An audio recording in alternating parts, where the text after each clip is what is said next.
नमस्कार मित्रों। सबसे पहले तो आप सबको नवरात्रि की बहुत बहुत बधाई और शुभकामनाएं। अब से अगले 3 महीने त्योहार के भरे होंगे।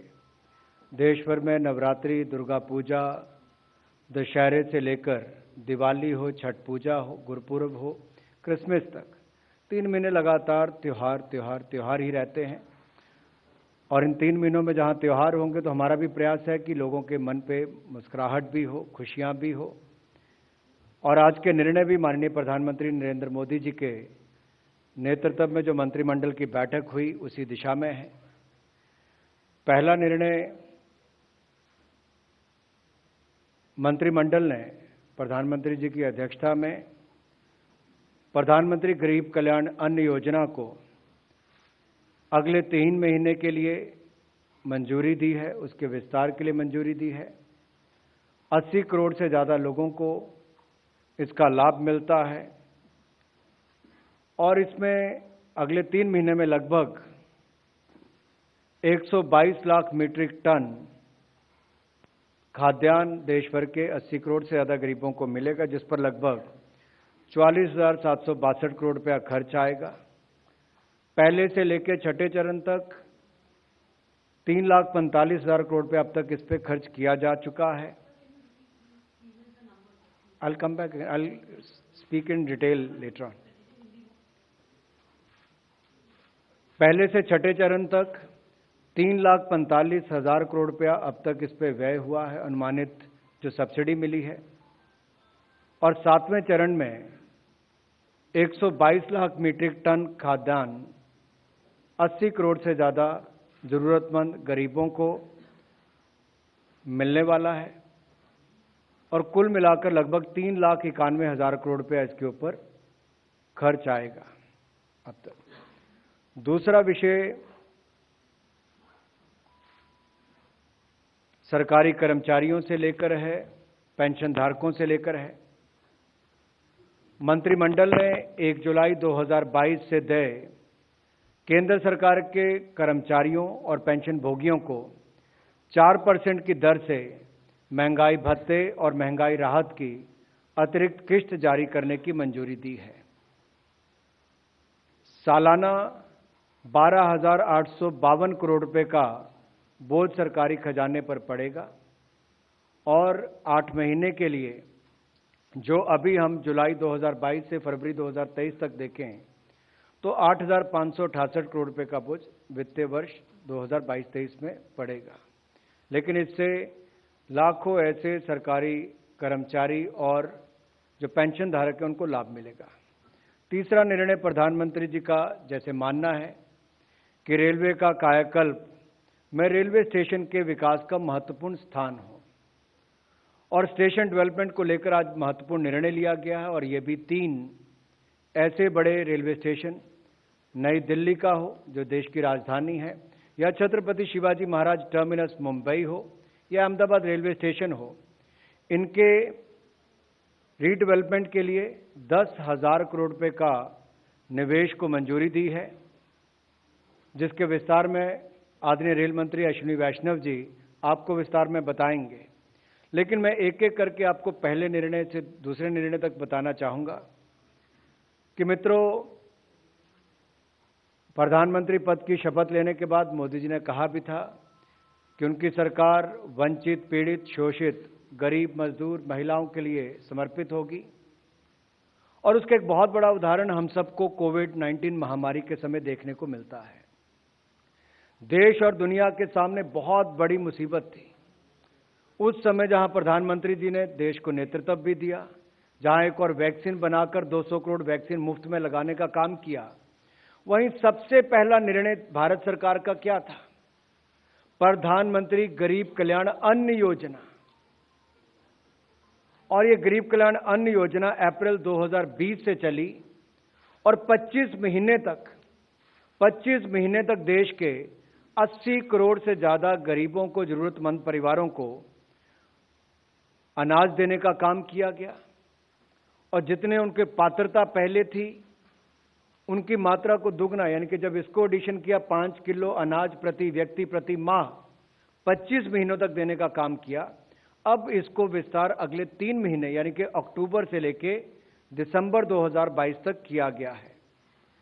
इसमें अब तक कुल मिलाकर 3,45,000 करोड़ रुपए का खर्चा पहले से छठे चरण तक आया है और यह 7वां चरण जो अक्टूबर से दिसंबर 2022 तक का है, इस पर 44,762 करोड़ रुपए की अनुमानित सब्सिडी होगी, जो लगभग 122 लाख मीट्रिक टन खाद्यान्न देश के 80 करोड़ से ज्यादा गरीबों को मिलेगा।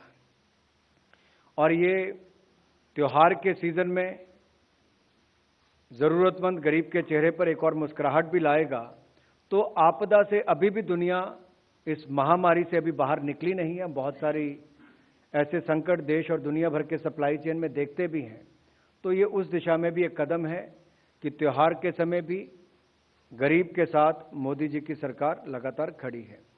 दूसरा विषय जो मैंने आपके सामने रखा कि 1 जुलाई 2022 से दे केंद्र सरकार के कर्मचारी और पेंशन भोगियों को जो 4% की दर से महंगाई भत्ता और महंगाई राहत की अतिरिक्त किस्त जारी करने का निर्णय लिया गया है, इसमें वित्तीय वर्ष में यानी कि सालाना कितना फर्क पड़ेगा, वो 12,852 करोड़ रुपए का बोझ पड़ेगा। और अगले 8 महीनों में जुलाई 2022 से फरवरी 2023 तक 8,568 करोड़ रुपए का बोझ पड़ेगा। लेकिन इससे देश भर के सरकारी कर्मचारी और पेंशनधारियों को, पेंशन भोगियों को इससे लाभ मिलने वाला है।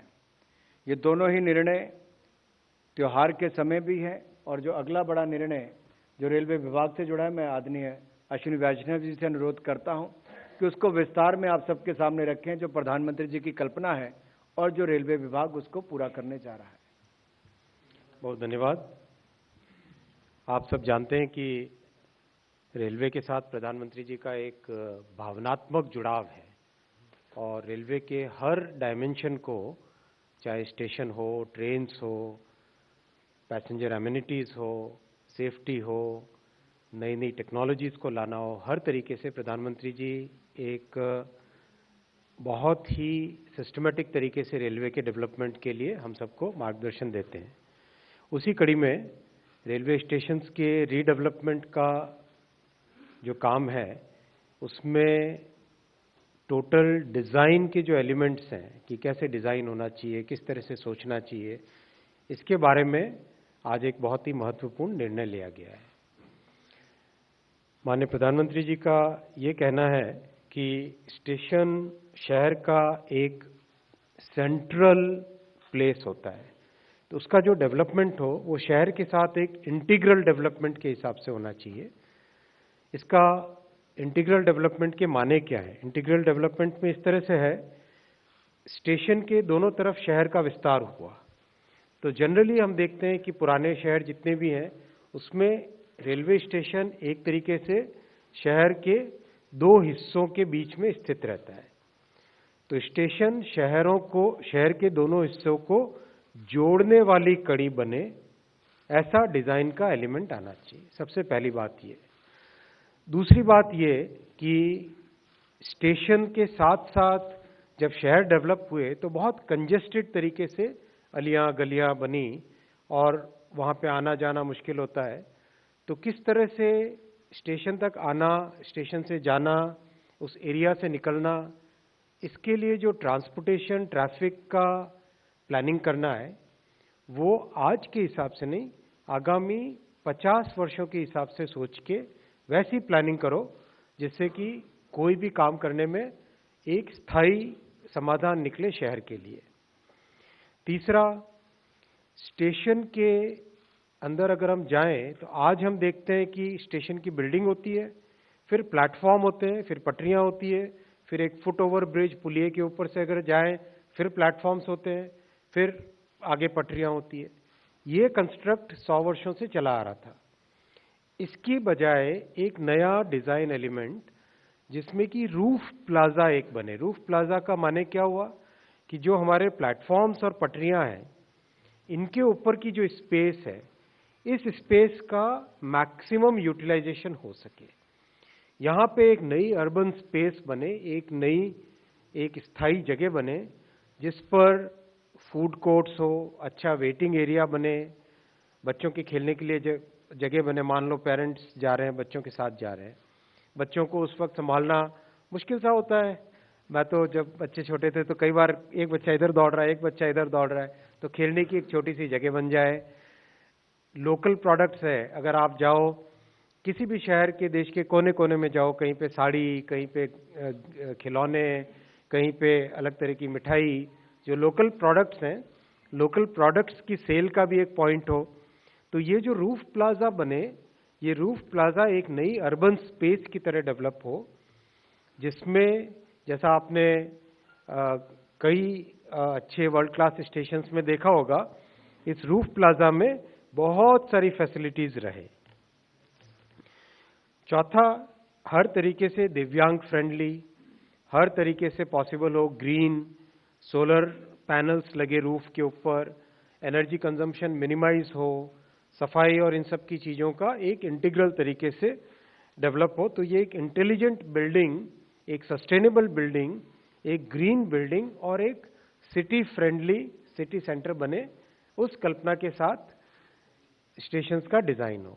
आप सबके सामने आज कैबिनेट में भी इसका फैसला लिया गया।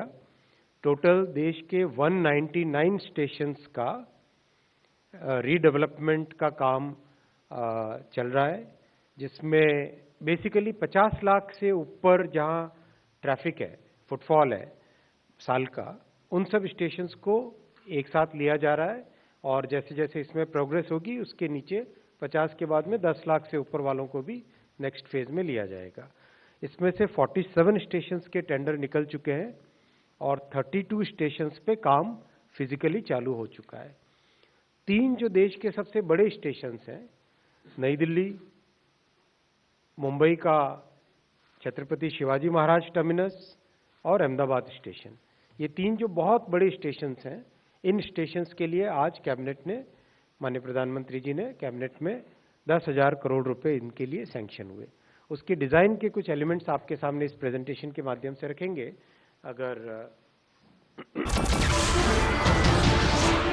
नमस्कार, मैं हूं मानक गुप्ता।